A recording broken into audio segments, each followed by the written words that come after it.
what are some perspectives from new entrepreneurs or new people right at the starting gate on getting their company going?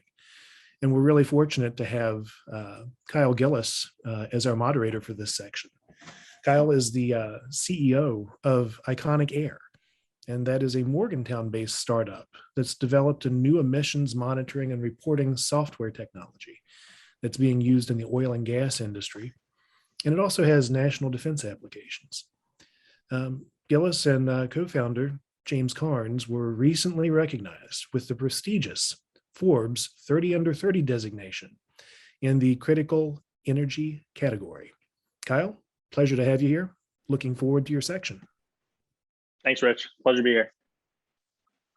Awesome. So hello, everyone. I'm moderating this panel today, and this is amazing because we were on this panel last year. And just as a quick overview, I do think this is one of the most important panels here. I would say that over my entrepreneurial journey of the last 3 years, some of the most inspiring and helpful moments are talking with other entrepreneurs. And I think that people who are in it in the arena every day can very much relate to this. So I'm going to kick this panel off real quick and do some quick introductions.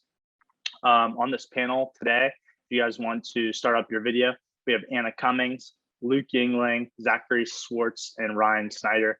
I'm going to quickly read a quick bio on each of these individuals, and then we'll go from there. So Anna Cummings is a junior at WVU studying business management and entrepreneurship. She's an active member of the Collegiate Entrepreneurs Organization and Delta Sigma Pi business fraternity. Anna was recently awarded first place in the Women Innovate pitch competition and first in the Collegiate Entrepreneurs Organization pitch competition, which afforded her the opportunity to represent WVU at the global conference and pitch competition in Tampa, Florida. Anna always dreamed of owning her own beauty company, and she recently designed her first product, the Earring Backtrack. Created for people who wear earrings, the simple handheld tool allows the user to easily and quickly secure the back of the earring to the post or hook. As a future business owner, Anna looks forward to eventually developing and selling a variety of beauty solutions and products and solutions. Welcome, Anna. All right, Luke Yingling. Luke Yingling is a third-year law student at WVU's Collegiate Law. Prior to law school, Luke earned a Master of Public Administration degree from Penn State, where he worked as a researcher for the university. Luke's original research on policy diffusion has been published in an international peer-reviewed journal. Before graduate school, Luke attended the University of Charleston, where he was a scholarship athlete and graduated as the President's Outstanding Senior of the Year in 2017. As a native West Virginian, Luke is committed to establishing his company in his home state. He currently resides in West Virginia with his wife and 2 children.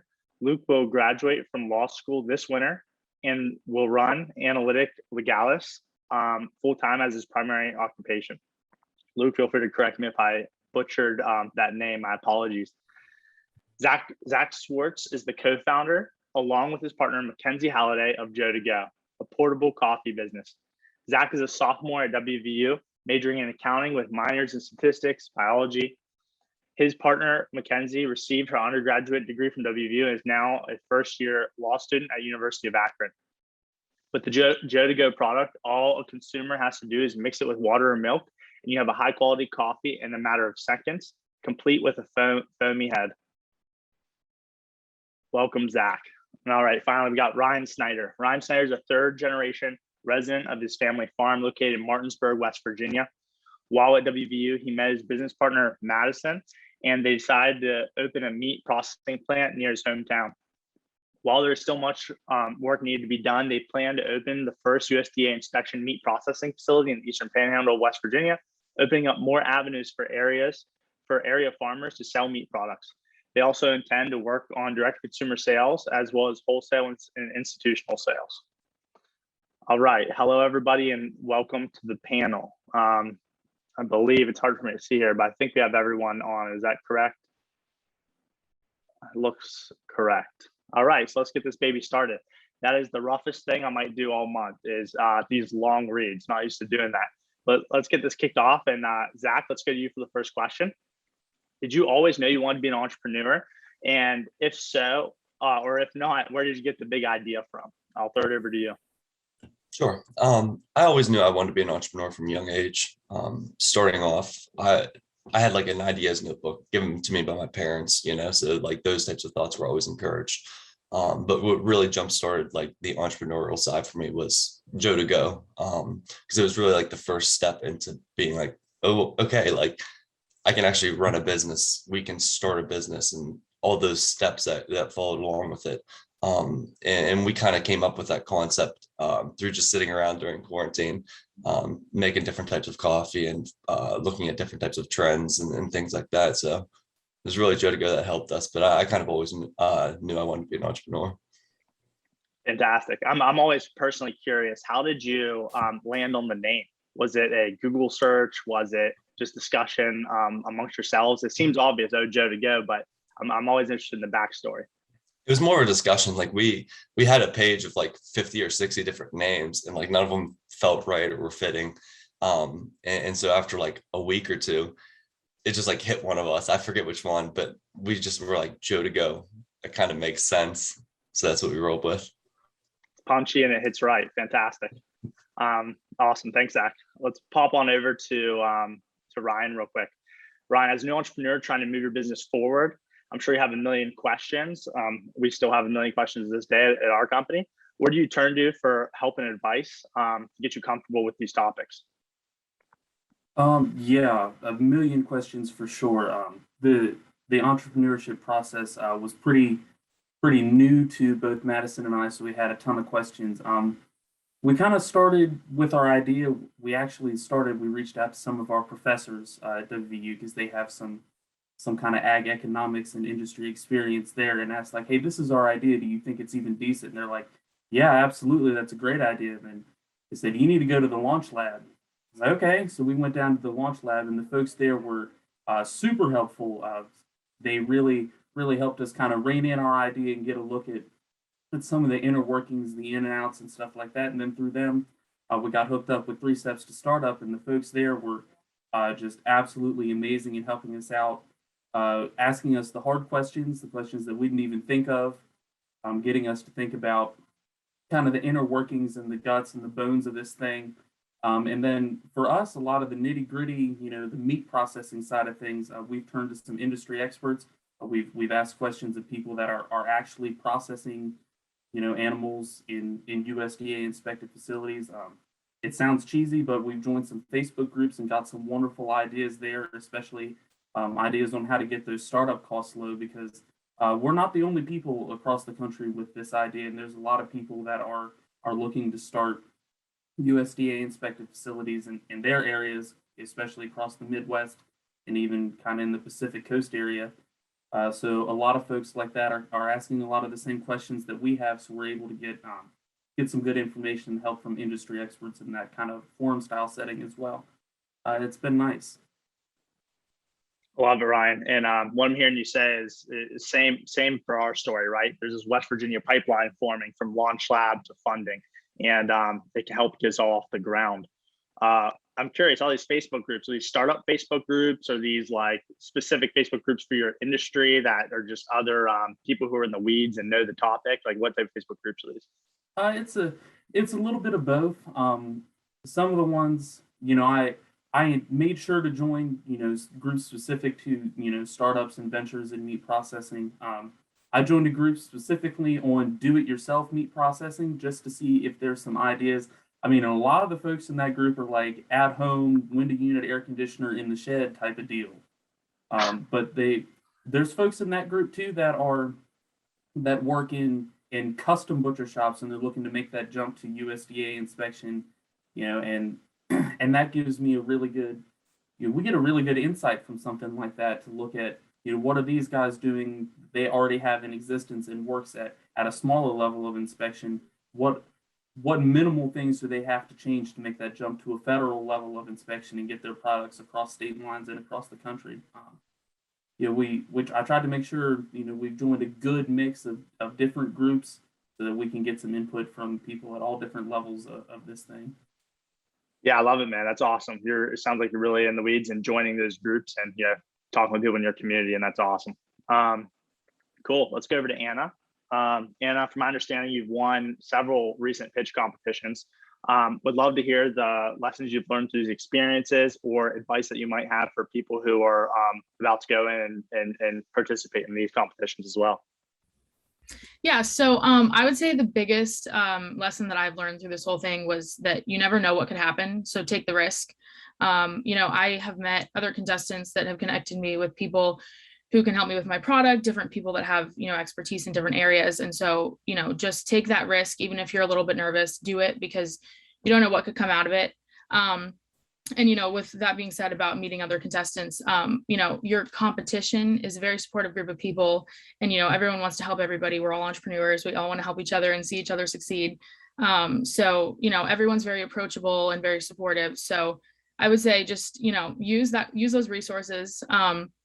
And then I've also learned that passion is very important. The judges, when you're pitching, they can see your passion. And as you said in my introduction, I have always wanted to have my own beauty company. And so I have that passion when I'm pitching, when I'm talking to people about my product. And so I think that really shows through, and that, helps people to know that I really am enjoying what I'm doing, and that makes them excited about it too. So I've learned that, passion is very important, and to also just be really open to suggestions, because, you never know what people can have to say. And as far as advice, I would say just make sure you're really prepared, practice. You should know that pitch like the back of your hand. Be confident, because if you don't believe in your product and yourself, then the judges won't either. So, you're selling yourself as much as the product. So you got to be confident and, let everybody know that you are there and you believe in yourself. And then also just, keep it simple and to the point, because you don't want to bore anybody. So make sure that you are just getting your point across. I love that. And just hearing you speak, I feel like you really understand that environment. You understand human behavior, that this isn't just a get up and, follow the technical methodology and rules. Oh, I need to hit this, I need to hit this. And there's a human element that really resonates. Like, you just tell when you're talking through it. I'm curious on what is kind of the gap between the pitch competition world and the business side of the world. So like, what is it that, like, say you are winning competitions and things are going well, what's like the step that, if you're winning competitions but maybe not succeeding on the business side, what are the few of the things that you've noticed that you need to be able to do well to actually start bringing in money? Yeah, so with the pitch competitions, it's very it's organized in a certain way. You're saying very specific things, you're asking for certain things when you're presenting a pitch. And so I think that in the real world, it's a little different, because you have to know how to communicate with people, and really you have to know those extra steps to get there, because there's specific things you need in a pitch. So it's just communicating with people, and just having those resources and those people that can help you through it. Absolutely. I feel like you hit on a lot of things there as well, in terms of like mentorship and understanding, like, talking with people who've already done it, et cetera. And that's why we're all here today. Cool. So let's go over to Luke real quick. Luke, welcome. How did you come up with the idea for Analytica Legalis? Please tell me if I'm butchering the name. And how did you determine that there was a need in the market for what you're doing? Sure. So you got the name just right, Analytica Legalis. It's a Latin term that means legal analytics, roughly. So lawyers use Latin all the time. And so that name will seem somewhat familiar to them. And so that's part of the reason we picked it. In terms of coming up with the idea behind the business, like you mentioned when you read my bio, I'm a law student right now. I have a background in research, having been published. And so I had some of the knowledge of sort of the foundational pieces for the business. And I had experienced the disappointment that I think a lot of lawyers felt when I was looking at the sort of legal analytics products that are out there now. And I realized that there was really a gap in what was available in terms of addressing the biases and the jurisprudence of judges. And so the idea came together pretty organically, because I already knew a good deal about those things. And so it sort of formed and matured on its own naturally. And then I felt like I was pretty certain there was a need in the market for this, because like I said, I have a background in law. But I went around talking to lawyers, to partners at firms, founders of firms, the type of people who would both be using the products potentially, as well as those who would be able to buy it at those firms. And I did that as part of the National Science Foundation's I-Core node regionally, and got to talk to dozens of lawyers, continued doing those types of interviews after the course ended. And that was probably the most valuable experience for me in terms of customer discovery and figuring out whether there was really a need here. And I didn't have like a full pivot as part of that process, but I did have some really valuable realizations that, you know, I will have a lot of the data on hand to offer products that I hadn't really envisioned before. So that was extremely valuable to me. And that's how the idea matured and came together. Yeah, no, that's awesome. I think you hit on what a lot of the investor panel just hit on previously, right? What is an investor looking for? They're looking for someone who's deeply seated in the problem, who actually understands the industry, who's maybe solving their own problem. And I feel like you're almost hitting all these things on the head. Hopefully we have some investors on here frothing at the mouth to throw some money in your moving truck. What has been the biggest weakness in terms of like, I went through the NSF program and I did all these things as well, right? And it was the biggest roller coaster thing of my life, this whole entrepreneurship journey, because you feel like you're hitting it on the head. Your client is saying, yes, I need this, let's do it. You send them proposals and contracts and they don't sign them and return them to you. So like, what's the biggest, that's my experience. What is your kind of biggest like draw drop or shocking experience of, geez, I thought I had this figured out and this just kind of screwed me?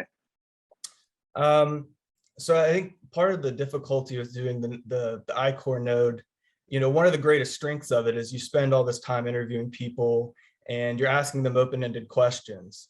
And that's valuable because that's the only genuine way of discovering whether this is a problem that people have and whether you're going to be able to solve it.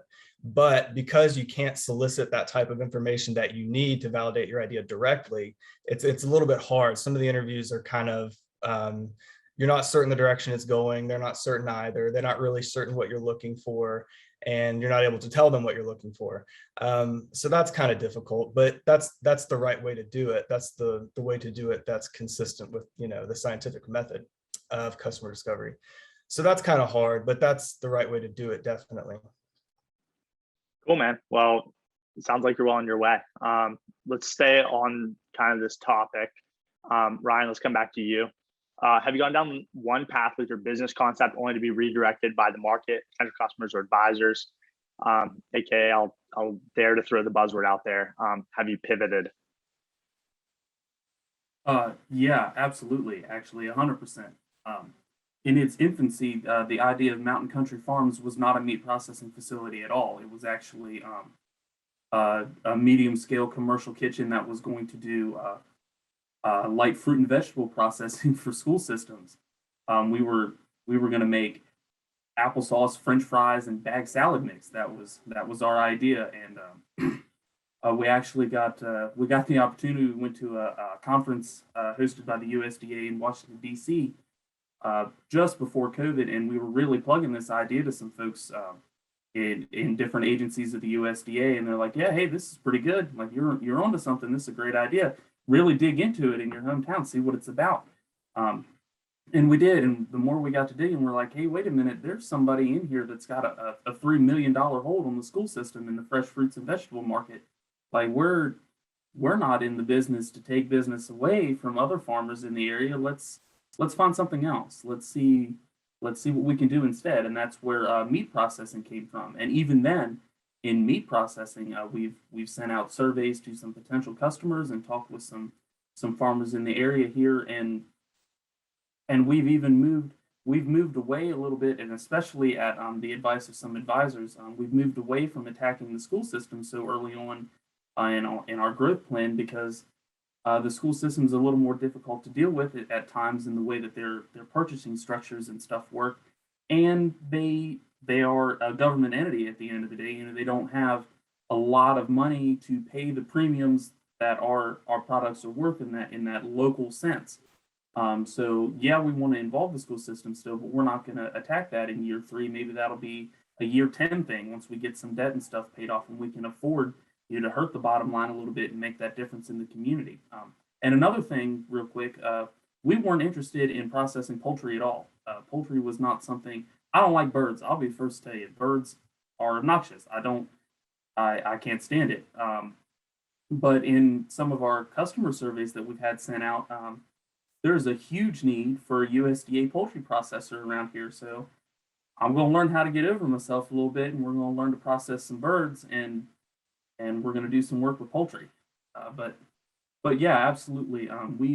We've changed our idea quite a bit, and it's still changing as we continue to kind of understand the data we got back from our survey we sent out over the summer. We'll still fine tune kind of our plan and get a really solid, hard hitting business plan to take to some investors, some banks, and some other funders, and really get this thing off the ground. Awesome. Yeah. Unbelievable, man. You're so on the right path. You all the panelists here actually kind of unbelievable for everyone listening. What I'm hearing from all these panelists is the data is the data, the market is the market. They're just adjusting their businesses to take advantage of these market opportunities. And this is exactly right. This is like what we're still doing today. Sounds like NSF, WVU, Launch Lab, wherever you're a part of. I mean, you guys are all killing it, to be honest. I love it. Let's go back over to Zach. Zach, real quick, right? So the mythology behind a lot of the entrepreneurship journey, right, is 60, 70, 80 plus hour weeks in the early days, or during those critical moments, those sprints. It's all in mentality. How are you balancing that type of all in mentality, or just the journey of entrepreneurship with life, responsibility, school, all of these things that kind of get in the way of what we want to execute? Sure. And as like an undergrad student currently and a new entrepreneur, I can tell you it's difficult to some degree. For me, surrounding myself by great people. I'm a co-founder, so that really helps. You know, I can only imagine being in law school and starting your business and stuff like that, running it, how difficult that can be time-wise. But for me, it's like knowing my primary focus currently is school, which kind of stinks because I want to be able to purely focus on my business. But so I think for me, it's like setting small goals and being able to chip away at them whenever I have time, setting dates to be able to get certain things done. For me, it's a lot of breaks. So like Christmas break, I have certain things I want to be able to get done. And it's easy to focus for me. It's easy to focus too much on my business. So it's like knowing again what my primary focus is and being realistic with myself, what I can and can't get done. Just a fan favorite question here from myself as someone who had trouble getting out of school while doing the entrepreneurship journey. Have you had any negotiations with professors yet? Have you had any go in there and give them the heart to heart in the office of like, hey man, this is what's going on. I need you to help me out. Have you had any negotiations with professors around explaining what you're doing? Not negotiations per se. I'm always interested to tell my professors about what I'm doing as not only potential client or consumers, but also I love hearing their advice. I know it's kind of a different topic, but I always tell my professors just to even hear what they have to say and get any other angle on it. Have you been able to incorporate any of like a professor's input or stuff that they teach in class? Have you been able to incorporate any of this stuff into your business Sure. or your mindset around it? Yeah, for sure. One of my professors now, she just had some ideas about how I should manage the business and things like that. And it was like really, I don't know, it was just like a different view that I never had before on my business. That's awesome. I Yeah. love hearing that. It's crazy as you get going and people find out about what you're doing. It's like people all kind of want to chip in and help out in some capacity, and it is inspiring. Sure. Awesome. So Anna, let's get back to you.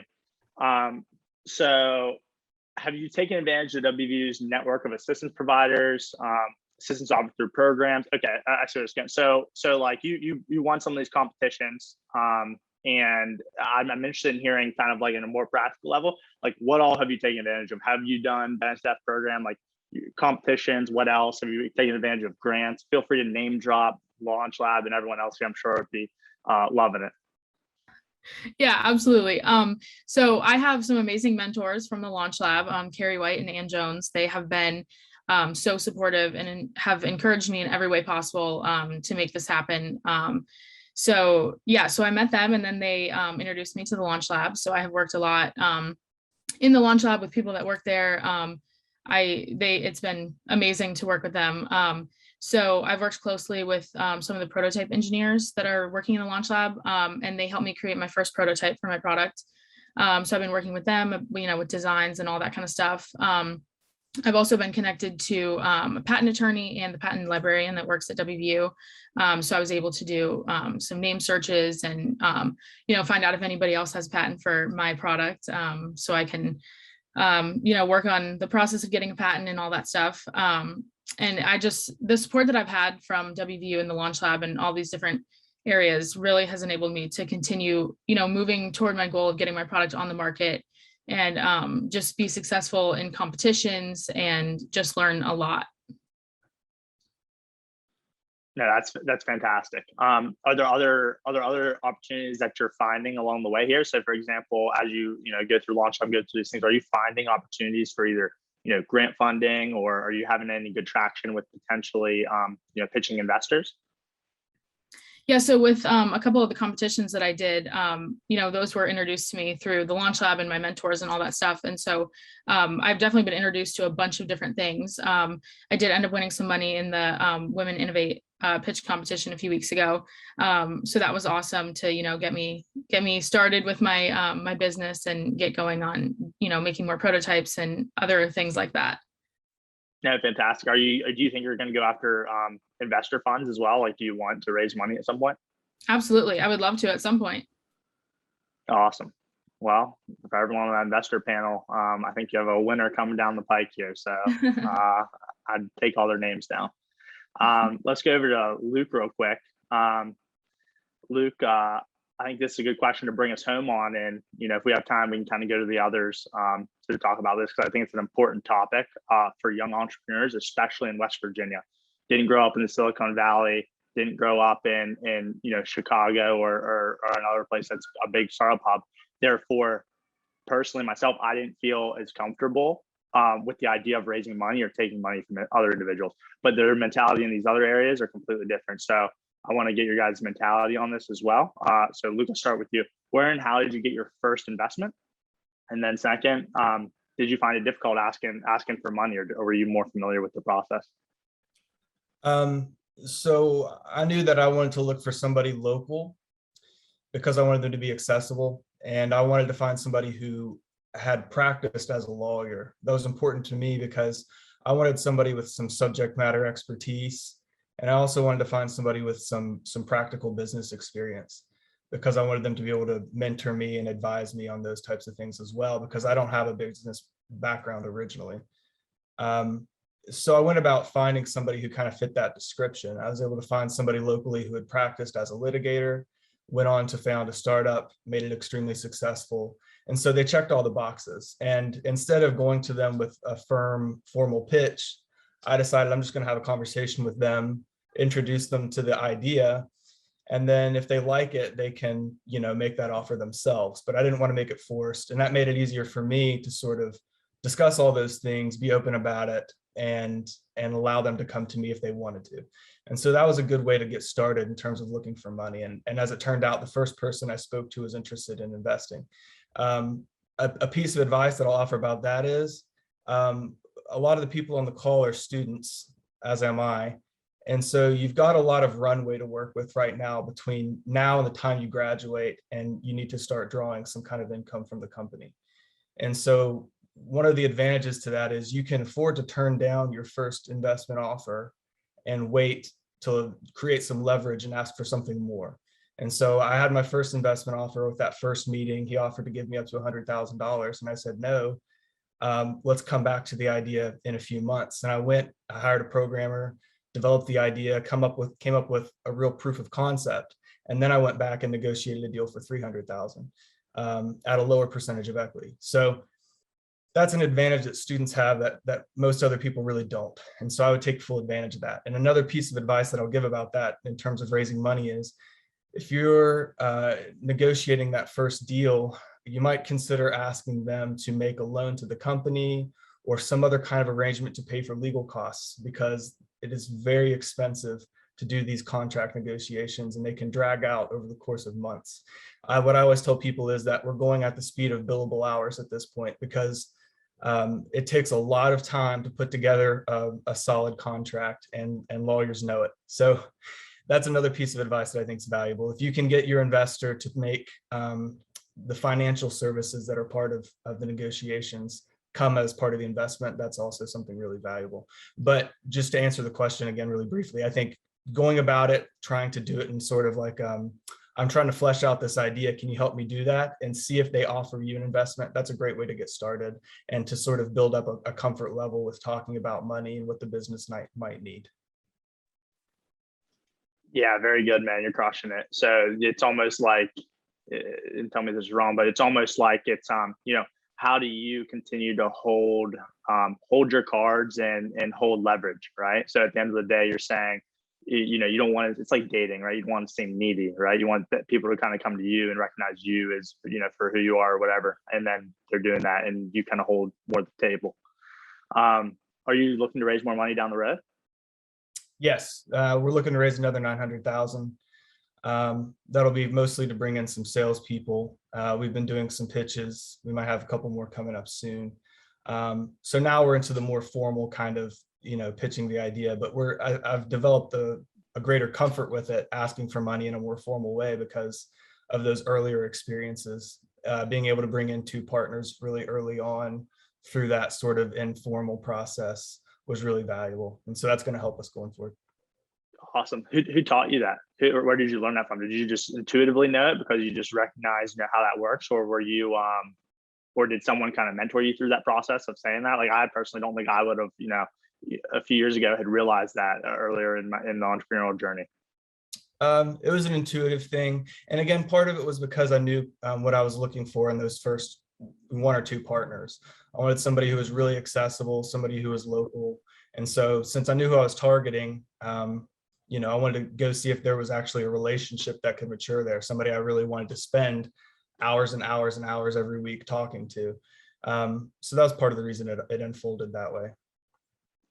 Yeah, awesome, man. That's great. I think we have a brief amount of time for one more. Ryan, do you have investor funding already, or are you about to go and raise money in any capacity? We don't have any investor funding yet.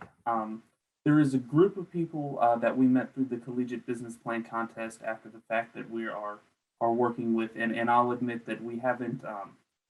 It's been a little while since we've really got to talk with them and get some stuff done. When I think, like Luke had mentioned earlier, if we had come up with this idea our sophomore or junior year of college, we would have been right. Like we would have been in the position to accept some investment and get a facility built before we even graduated. But the fact that we came up with this our senior year, now it's okay. When we move back home, well, now we've got to get jobs, and now so the balance of it all is kind of difficult for us. But I was able to secure an internship, and the folks at the extension service that I was working with over the summer were very, very kind to let me kind of tailor a program that would help not only the extension service and some extension programming in our area, but also provide us with some really useful data for our facility. And in that turnaround, we were able to collect some numbers about who would be interested in providing some animals and stuff like that. We can really take those results and get a really close estimate on what it would take us to get started up. And in that, basically, we haven't talked to our investors in a while, but that's because we're really trying to get them a really good quality, plan and layout for the future, so that they don't have any of the really difficult questions to ask or any of the basic stuff, but rather that they come in and look at this like, oh, well, I can see why you've thought about this, why you're going to do this way, but have you thought about something else? And that's something that we can help you with. We just want to make sure we bring them a quality product, and we're, and I've communicated this to them, and we've stayed pretty open in the whole process. So hopefully they're still patiently waiting for us to finish up these survey results and get some stuff put together and bring them something really quality. And then fingers crossed, we should be able to secure some investment and get a facility constructed and start making a difference out here. Yeah, fantastic. And just continue on the journey. And from I think everyone would agree from hearing what you're talking about here. I think you won't have any problem doing that. So it looks like we're at time here. I just want to say thank you to all the panelists. You all did an incredible job, and I think a lot of what you're saying can resonate and help a lot of people out there who are just getting started in West Virginia. So thank you for joining us, and thank you, everyone.